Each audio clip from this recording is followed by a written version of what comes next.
Asalaamaaleykum Sénégal sénégalais yi nekk fii ci réew mi asalaamaaleykum sénégalais yi nekk it fële ca bitim réew di amaat mbégte jàkkaarloo ak yéen fas yéene waxtaan ci ay poñ di wax ne ñi ngi ñaanal ñëpp jàmm ci weeru gàmm gi ñu jógee ci màggal gi ñu jógee di ñaan Sénégal yàlla wàcce fi jàmm wàcce fi xéwal di wax di massaw képp koo xamante ne ni am nga ku wàññeeku di massaw ñi am jafe-jafe di aussi wax rek ne ñi ngi fëddali suñu kóllëre fépp fu Sénégalais nekk rek dem nañ fa wax la ne la ndokkale ci weer wi ñu nekk. bi loolu weesoo tey suñu waxtaan dañ koy tàmbalee ci poñ bi ñuy wooyee affaire Kilifeu ak Simon. affaire Kilifeu ak Simon balaa ma ci gën a xuus dama ci fàttali rek li gën a ndaw lu tuuti bi ngeen xoolee bi vidéo bi njëkk génnee Kilifeu dafa jël ay responsabilités am daal di ne man de comme am na lii lu demee ni que ñu génne ma ci vidéo bi damay arrêter lépp luy sama activité au sein de Y'en a marre kon pour nekk à la disposition de la justice pour aussi mettre tous les Sénégalais à l'aise pour que tout le monde mën a faire la part des choses qu'il n'y ait pas d'amalgame sur cette question naka noonu muy dem di dem ba après Y'en a marre génne moom it communiqué boo xam ne ñi ngi ko tëgg ci ñaari poñ premier poñ bi ñi ngi ko tëgg ci rappeler ne képp koo xam ne sénégalais nga ñu tudd la wala ñu gis la wala ñu dégg ci lu mënti doon dañu yaakaar ne ñun Y'en a marre li nga war a def mooy nekk à la disposition de la justice pour justice mën cee def liggéeyam muy li war ñu jël ci suñu position bu responsable bañ cee tëddee njaaxaanaay bañ cee tëddee tëddum parloo ne njaaxaanaay lañ ciy tëddee pour que na gaaw affaire bi dem justice ñu def ca la ca war donc mu nekk une position boo xam ne dañuy donte gëm nañ ne ñun Sénégal bañ juddoo ba tey justice musu fi am musuñ ko fi yaakaar rawatina ci nguurub Macky Sall dafa gën a yées dafa gën a garaaw justice bi bu yaboo rek palais de justice yi ñu dem peinture leen ñoom ñëpp marron beige te xam ne nekkatul édifice national nekkatul bokkatul suñu ay institutions de la République léegi c'est une arme c'est je dirais même palais de justice yi léegi mooy le QG des marrons du feu parce que yet la bu nguurub Macky Sall di utiliser pour noot askanu Sénégal waaye ñu yaakaaroon rek ne sur cette affaire xanaa nag dinañ ci góorgóorlu tuuti kas néew wane ci tuuti sérieux mooy def ca la ca war waaye biñ ko xoolee jàngataat ko xoolaat ko jàngataat ko justice bi waxul dara ba keroog ëllëgu ñu xëy ñu ne am na ay députés yi ñuy tudd ci ab mbirum passeport diplomatique bi ñu leen tuddee ñoom ñu bëgg a créer seen contre-feu rek bogo gaawantu woo Kilifeu mu ñëw ci 2 heures de temps police bi mooy dikk seen xarañte ci enquête wane nañ ne taqewul amul benn rapport ak la ñuy waxal député yi ci 2 heures de temps wane nañ ko naka noonu it wane nañ ne la ñu waxtaanee ca vidéo ba ay visa ay passeport ak ñoom wane nañ ne amul benn démarche boo xam ne nii Kilifeu jéego def na ko ci effectivement jéego maanaam lu ñu weesul bu weesoo lu ñu waxtaanee ci biir oto amul benn jéego bu mu ci teg kon ñaari fan ñetti fan ñeenti fan juróomeeli fan ñuy soog a décider ne dañ koy téye pour escroquerie boo xam ne amul kenn ku porter plainte maanaam dañ laa jiiñ sàcc sans que mu am ku ñëw jiiñ la ko maanaam yow procureur bi moo la jiiñ sàcc mais amul ku ñëw ne procureur dañu maa sàcc jàpp waa ji moom a sàcc porté ko plainte non amut maanaam procureur moom moo jugé jàpp ne moom day jiñ kilifa sàcc donc procureur moo waroon ñëw taxaw tribunal moom en tant que costume ki jiñ kilifa ne ko da nga maa sàcc 4,5 millions. ba noonu ca altine boobee la ñu dem tribunal ñu renvoyé waat leen def ko retour de parquet ca alxames ja mu ñëw ay 15 heures avocats yi woo ñu nañu bu leen ko defagum public mais jàpp leen ne affaire bi incha allahu rabbi jeudi dinañ ko taxawal flagrant délit waaye yow ñëpp ñu kontaan ne alhamdulilah comme day dem flagrant délit parce que lii mënu dem leneen lu dul flagrant délit ndax lu ne fàng kenn du ko jeex ñu sawar ci lool yàkkamti ci lool parce que Kilifeu ak Simon am nañ avocat yu xarañ am nañ seen défense ñoom xam nañ ñu ngi koy matalee bu baax a baax loolu amuñ ci woon benn xel ñaar waaye naka noonu lañ toog ba ay 19 heures rek ñu dëpp carte gi indil ñu ay accusations yu taxawul ci dara trafic de migrants trafic de faux maanaam faux document xawma document administratif mais fan lañu jëm fan la Sénégal jëm xam ngeen la mooy trafic de migrants tubaab yi ñoo ko créé pour jàpp ñi nga xam ne dañuy yatt ay gaal di ci yàpp ay africains di leen yóbbu Europe looloo taxoon tubaab bi créé boobu loi ci biir Union européenne jox ci ay ndàmpaay yu dun suñu ngornement yi ñu téye ko pour nee ñoo yaay dañuy xeex loolu ñooñu la ñu créé loon loi boobu noonu parce que boo ko xoolee waa léegi tubaab bi nga xam ne dafa toog nii rek tey moom daal di dugg Google ne man de Dakar laa bëgg a fanaan yi suba moom day dem rek jënd billet ñëw fanaan si Dakar kooku moom bu ñëwee xam lu ñu koy woowee touriste après ñu ne ko expat après ñu ne ko étranger wala en tout cas dinañ ko rafetal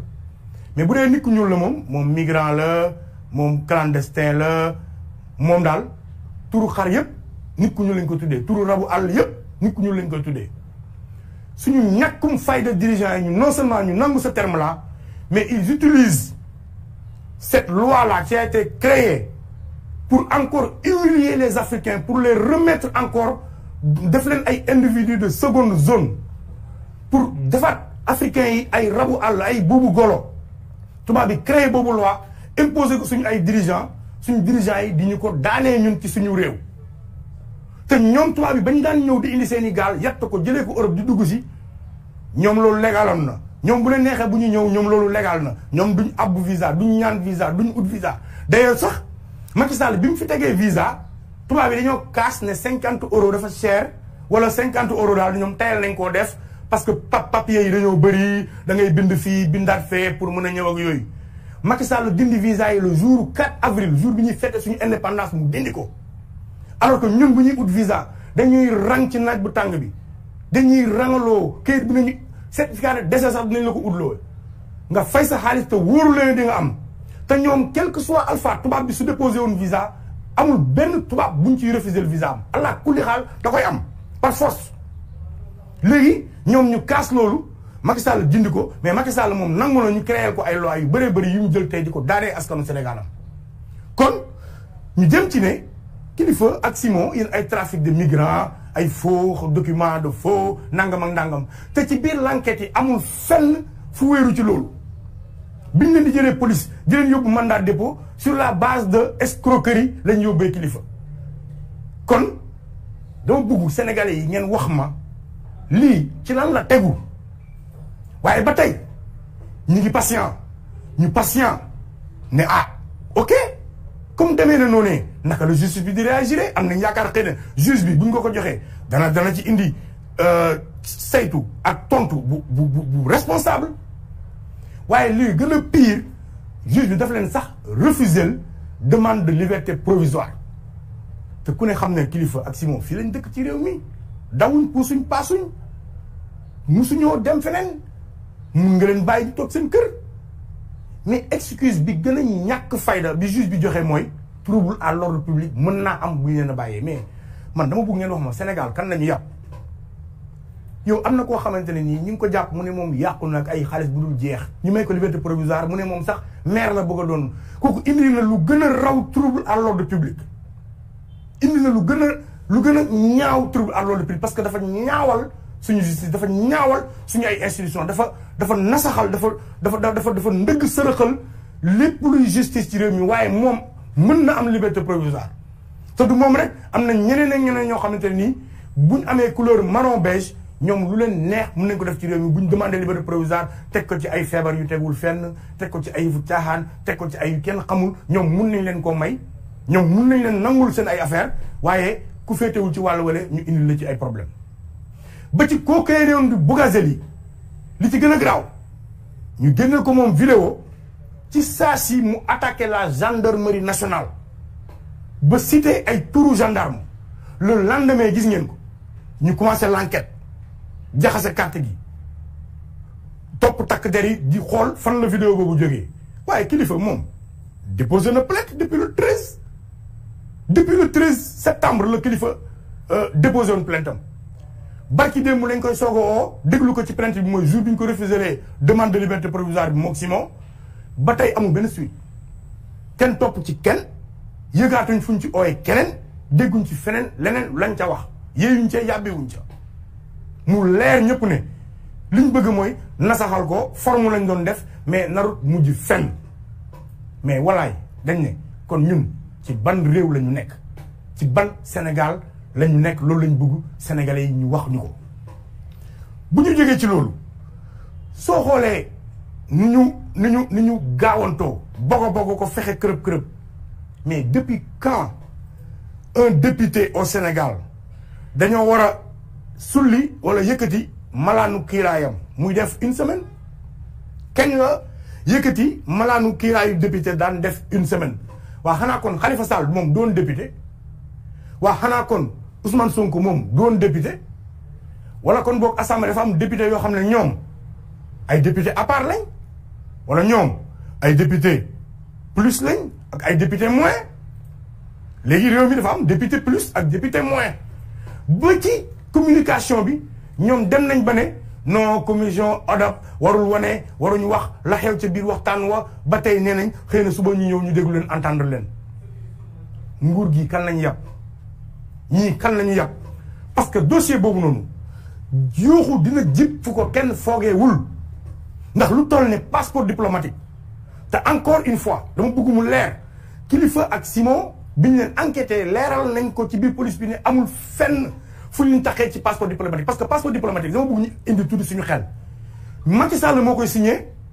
ministère des affaires étrangères lay jaar Simon ak Kilifeu fan la ñu amee accès ci document bu ñu war a mën a yóbbul Macky Sall mu koy signé Simon mi naan ko yaa tey defal lu la neex yaa tey wax ko ay gilaawaaleem wax ko ay njaaxumam Kilifeu mi taxaw ne Macky Sall saay-saay nga bu pata bu duuf bu ngand bu ponkal fan lay amee signature yi parce que ay faux mariage la ñu defar ay faux mariage la ñu defar wàcc ci même kay jaay timbre mariage ba sax kooku dañ ko war a dem saytu ju xooli ko parce que mafia bu rëy a rëy la et tàmbaliwul démb tàmbaliwul barki démb lu yàgg ci mim réew la moo tax ñu nekk ci di jël seen temps di doo dàqeek askan bi di fontoo askan bi di xëy di nangam di kërëb mais nag notre patience a des limites les Sénégalais sont fatigués et on en a marre on veut que ces affaires-là soient élucidées le plus rapidement possible yóbbu leen Kilifeu ak Simon ci kanamu juge ñu toog ñu wax ils ont leurs avocats ils ont leur défense mën nañu défendre seen bopp nous demandons que à ce que ñu taxaw ñu juger leen loolu la ñu bëgg nañ leen juger le plus rapidement possible bu ngeen leen mënul juger le plus rapidement possible ngeen may leen liberté provisoire ñu dem toog parce que xam ngeen li ngeen def xam ngeen lépp li ci topp xam ngeen lépp la nekk ci biir dossier bi il faut qu'on arrête soyons sérieux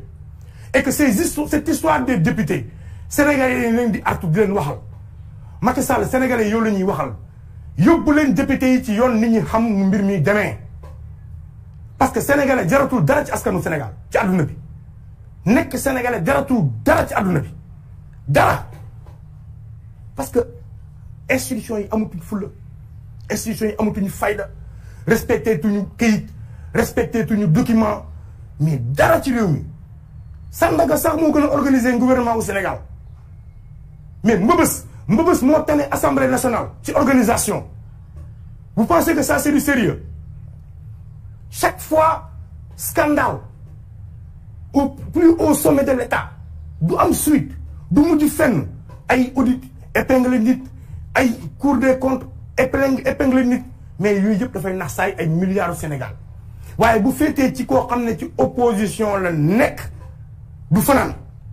waaye bu féetee ci koo xamante ne nii day taxaw di yëkkati kàddoom du fanaan moo xam lañ koy waxal dëgg la moo xam lañ koy waxal du dëgg waaye di ngeen ko téye di dilatoire comprendre na nekk seen jeu ndax Macky Sall bi nga tegee loi ne képp ku yëngatu ci réew mi terroriste laa lay jiiñ bi nga toogee nga ne li fi xewoon 8 mars dootu fi xewati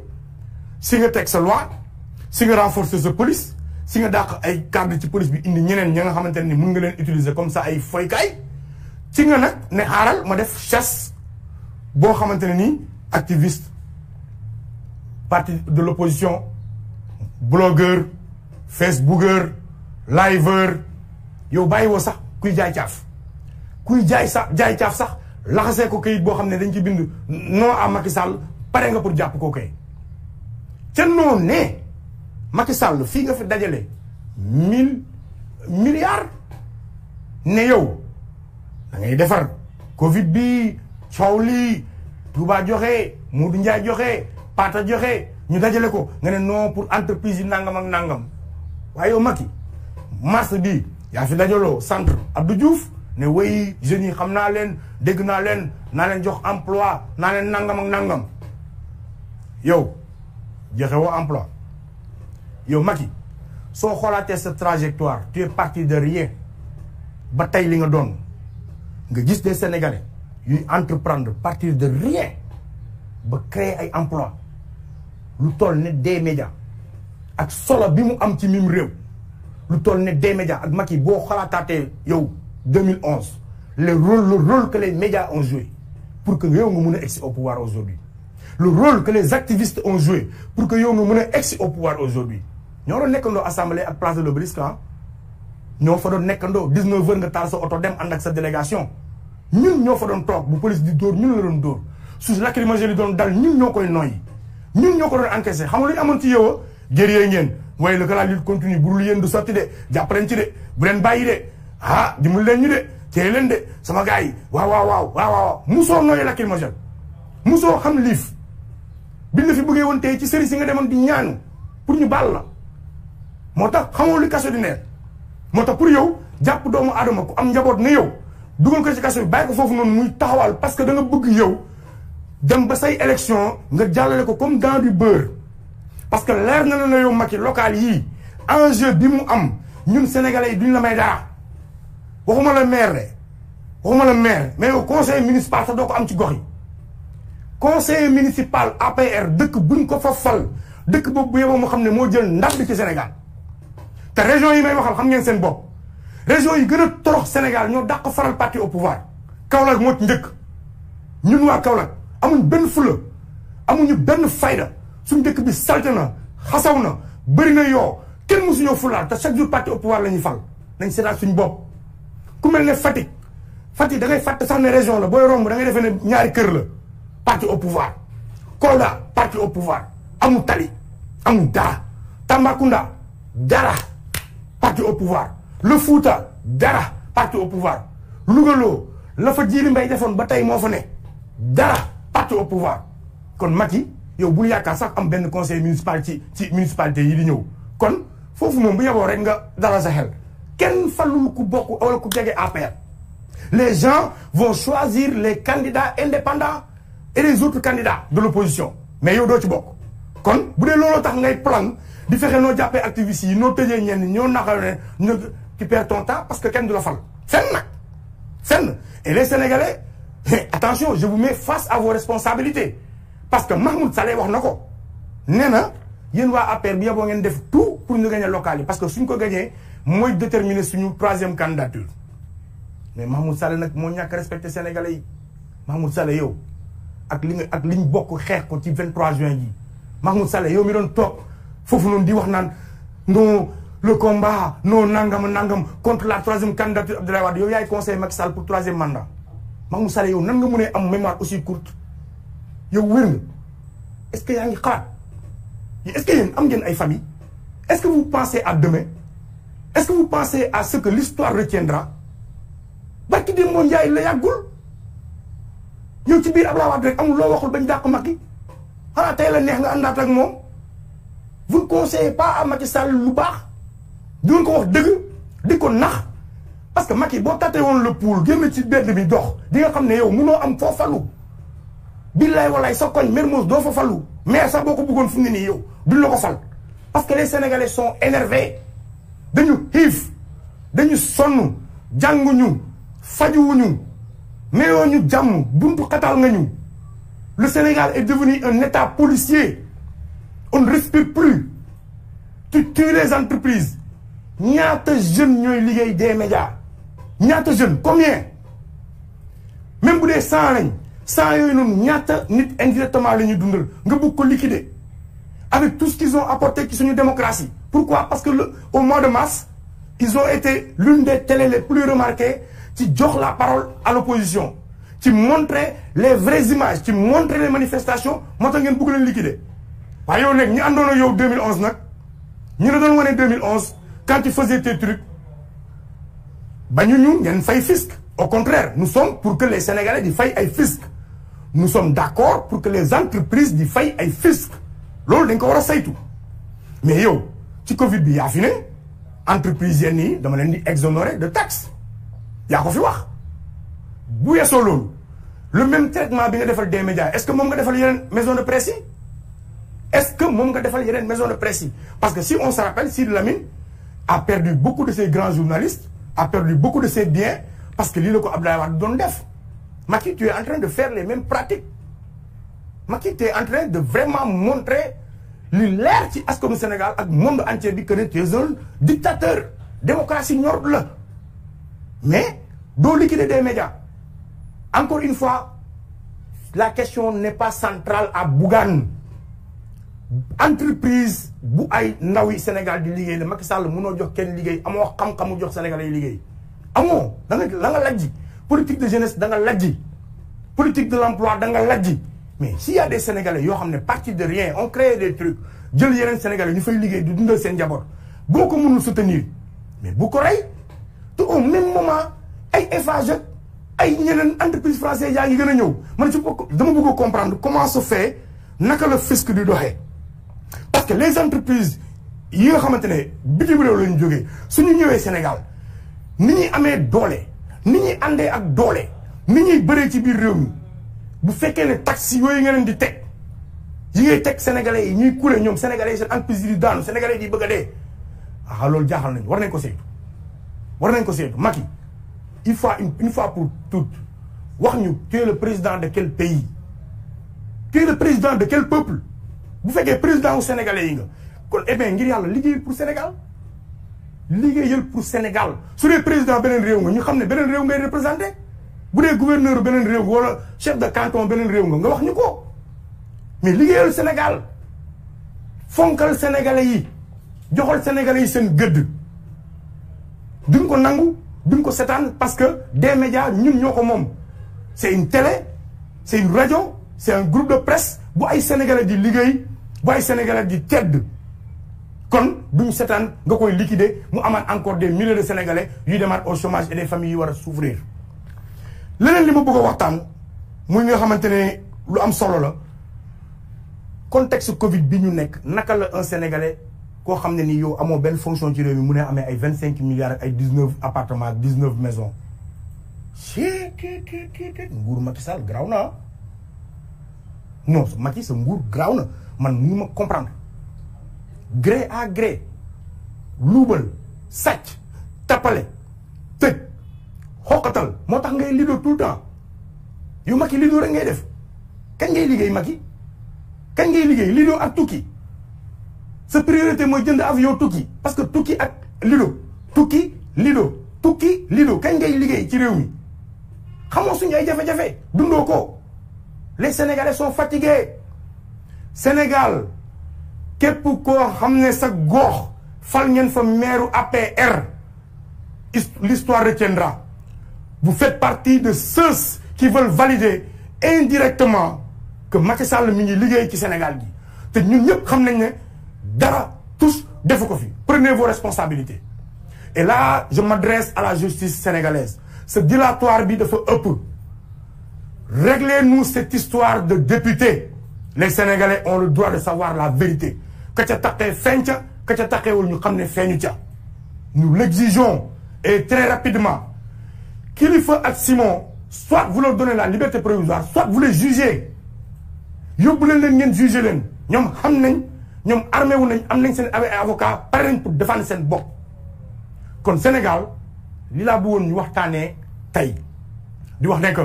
lu fi dëng rek sama coobare bopp la lu fi jubit suñu borom la xam naa ne incha allah fan yu néew a néew dinañ ñëwaat ci beneen live yaatalaat ci yeneen i secteur ndax kat réew mi bés boo yeewoo am na fukki junni poñ yow mun a waxtaanee waaye tey yu leen ci tabboon rek fas yéene ko waxtaanee ak yéen di leen gërëm di leen jaajëfal di leen wax ne le combat continue la lutte est là continuons à supporter les Sénégalais jàppale leen Sénégalais fu mu munti nekk allez-vous bien préparez les jeunes surtout les jeunes soyez conscients que yéen a war a conscientiser seen waa gox yi conscientiser leen seen parents yi l'achat des consciences kii demee noonu xam naa élection yi bu gën a jege si dinañ ci defaat yeneen i live gën cee waxtaanaat gën cee yaatal pour que incha allah ñu xool suñu Sénégal bi ñu bëgg fan lañ ci jëm ak moom kon maa ngi leen di jaajëfal di leen wax ne jërë ngeen jëf wasalaam ba beneen waxtaan incha allahu rabbi.